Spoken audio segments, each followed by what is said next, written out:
Hello everyone, আমি ভাস্কর। আজকে কথা বলবো দেবের রঘু ডাকাত এবং সাকিব খানের বরবাদ। দুটোই কমার্শিয়াল সিনেমা, দুটো আলাদা ভিন্ন ধরনের সিনেমা, কিন্তু সেখানটাতে দুই ফ্যানেদের মধ্যে মানে সাকিবিয়ান অ্যান্ড দেবিয়ানদের মধ্যে কিন্তু একটা চরম লেভেলের কিন্তু একটা ঝামেলা বা একটা লড়াই লেগে গেছে। কেন, কি বৃত্তান্ত বা এটা ঠিক না ভুল, সব কিছুর উপরে কিন্তু আজকে এই ভিডিওটা একটা ভেরি একটা ইম্পর্টেন্ট একটা ভিডিও হতে চলেছে।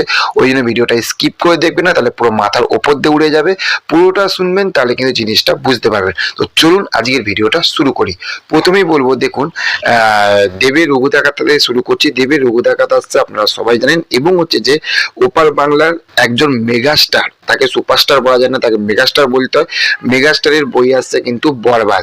এবার যখন খাদান সিনেমাটা যখন মুক্তি পেয়েছিল, দেবের যখন খাদান সিনেমাটা মুক্তি পেয়েছিল, আর বরবাদ সিনেমাটা ঈদে মুক্তি পাবে, কিন্তু বরবাদের টিজারটা মুক্তি পাওয়ার পরে প্রচুর সাকিবিয়ানরা রয়েছে। বরবাদ টিজারটা প্রথমে বলে রাখি, আমি রিয়াকশন দিয়েছিলাম, কিন্তু ছোট্ট করে এক লাইনে বলে দিচ্ছি, বরবাদ টিজারটা কিন্তু দারুণ হয়েছিল, ফাটিয়ে দিয়েছে কিন্তু একদম। সাকিব খানকে কিন্তু এখানে একটা ভিন্ন রূপে কিন্তু আমি দেখতে পেয়েছি। পার্সোনালি আমার কিন্তু টিজারটা ভালো লেগেছে। এটা কোনো রিয়াকশন ভিডিও না, পারলে আপনারা আগে রিয়াকশন ভিডিও দেখতে পারেন। কিন্তু যে বিষয়টা হচ্ছে আজকের, এই যে টিজারটা বেরানোর পরে টিজারটার যে ভিউজটা এসেছে সেই ভিউজটা কিন্তু একটা চরম লেভেলের ভিউজ এসেছে।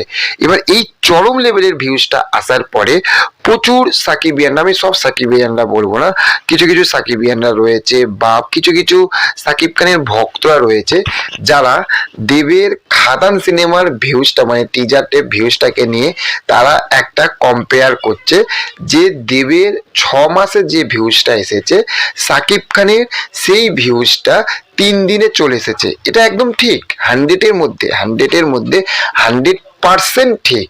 এটা একদমই কিন্তু পুরো অরিজিনালি কিন্তু এটা। কিন্তু এইখানে একটা ব্যাপার রয়েছে, সবসময় একটা জিনিস বুঝতে হবে, এইখানে কলকাতা বা ইন্ডিয়া বা ওয়েস্ট বেঙ্গলে শুধু এইখানে দেবের বা জিতের যে সিনেমা বেরোয় তা না, এখানে কিন্তু যেরকম সাউথের সিনেমা বেরোয়, মানে যেরকম আল্লু অর্জুনের পুষ্পা বেরোয় মানে রিলিজ হয়, সেই রকমই কিন্তু ইংরেজিতে মানে হলিউডের যে কন্টেন্টগুলো সেগুলো কিন্তু রিলিজ হয়। সেই রকম কিন্তু বলিউডেরও কিন্তু কন্টেন্ট কিন্তু রিলিজ হয়। এখানে শুধু বাংলা সিনেমা চলে না বস, এখানে কিন্তু প্রত্যেকটা ভাষার সিনেমা চলে। সেই রকমই বাংলাদেশে কিন্তু সবথেকে বড়, ওখানকার সবথেকে ভাষাটাকে, যে ভাষাটাকে সম্মান দেওয়া হয় সেটা কিন্তু বাংলা ভাষা। আর সেই জন্য কিন্তু মানুষ কিন্তু ওখানে সবথেকে আগে কিন্তু বাংলা বইটাকে কিন্তু তারা রেফার করে, এবং সেখানে এখনকার মানে এখন যে সময়টা যাচ্ছে সেই সময়ে কিন্তু সাকিব খান কিন্তু বেস্ট অফ বেস্ট। সাকিব খানের চোখ বন্ধ করে এটা বলা যেতে পারে যে সাকিব খানের ধারে কাছে অন্য কিন্তু কোনো অভিনেতাই কিন্তু নেই, এবং অন্য কোনো অভিনেতা আসতে পারবে কি পারবে না সেটাও কিন্তু কেউ জানে না।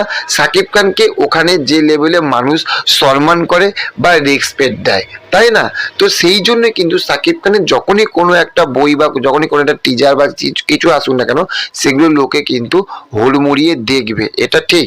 কিন্তু এখানকার এই যে এত কম্পিটিশানে, মানে দেবের যে এই এত কম্পিটিশানের মধ্যে যে মানে ভিউজটা বা যে রেজাল্টটা এনেছে, এই রেজাল্টটা, এই লড়াইয়ের এই যে ময়দানটা, এটা কিন্তু বুঝতে হবে এটা দেব বলে বা এটা জিত বলে সম্ভব কিন্তু বস। ওই জন্য এরা, সাকিব খান তার নিজের জায়গাতে বেস্ট আছে, দেব মানে সাকিব খানের জায়গায় কেউ যেতে পারবে না। সেই রকমই আমাদের এখানে দেব বলুন, জিৎ বলুন, অঙ্কুশ বলুন, এদের জায়গাতেও কিন্তু কেউ আসতে পারবে না বস। ওই জন্য দুজনের জায়গাতে কিন্তু শের বলতে পারেন, বেঙ্গল টাইগার বলতে পারেন। তো আমার মতামত এটাই, যে লড়াই করে বা দুটো কথা বলে, বাজে কথা বলে লাভ নেই। আপনারা সবসময় জানেন যে সাকিব খানের কোনো কন্টেন্ট এলে কিন্তু আমরা কিন্তু সাকিব খানকে নিয়ে কথা বলি।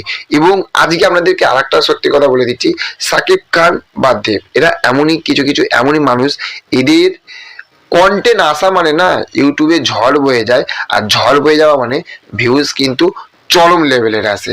তো সেখান থাকতে একটাই কথা যে আমাদেরকে মিলেমিশে থাকতে হবে, আমাদেরকে মিলেমিশে কাজ করতে হবে, আমাদেরকে মিলেমিশে প্রত্যেকটা স্টার বলুন, সুপারস্টার বলুন, মেগাস্টার বলুন, তাদের সঙ্গে মানে কি বলবো, তাদের বইগুলোকে দেখতে হবে, তাদের পাশে থাকতে হবে।